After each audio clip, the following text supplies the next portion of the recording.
હાલો. હા એ આ મોટા ભાઈ બેંક માંથી બોલું હું. એ હા હા બોલો બોલો. આ તમારો મોબાઈલ નો હપ્તો તમે છેલ્લા 2 મહિનાથી યાર ભર્યો નથી. અરે તો ભરી દઈશ ભાઈ, હું ક્યાં ના પાડું હું તમને નહીં ભરું એમ. પણ નહીં ભરો એટલે તમે એમાંય નથી કેતા ને કેદી ભરશો હપ્તો હવે.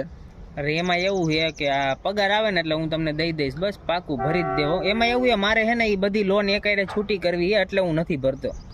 પણ એમ નહીં, હા તમે 2 મહિનાથી આ હપ્તો નથી ભર્યો, 2 મહિનાથી હું તમારો પગાર નથી થયો. અરે પગાર આવતો હોય પણ હું ઘરમાં વપરાઈ જતો હોય ને, છોકરા નાના છે એટલે ફી ભરવાની હોય, નિશાળની ને બધું હોય ને. પણ તો ભાઈ એ બધું હે ને કરાય અને સાઈડમાં હે ને થોડાક પૈસા વધારે આવી કે મોબાઈલ નો હપ્તો ભરાય, નકર હમણાં મોકલું માણાને મોબાઈલ લઈ જાય. ના ના ઈ તો હું કરી દઈશ તમ તારે. મેં ક્યાં તમને ના પાડી ભાઈ કે નથી દેવાનું? કોના દીધા ને તમારા રહી ગયા એમ કયો મને. આખા ગામના દીધા છે ને મારા જ બાકી રાખ્યા છે બેંક ને દેવાના કાકા. ના ના એમ તો 2-3 લોન ચાલુ છે પણ તમારો હપ્તો તમને ટાઈમે મળી જાય છે, તમે ઉપાધિ કરો માં.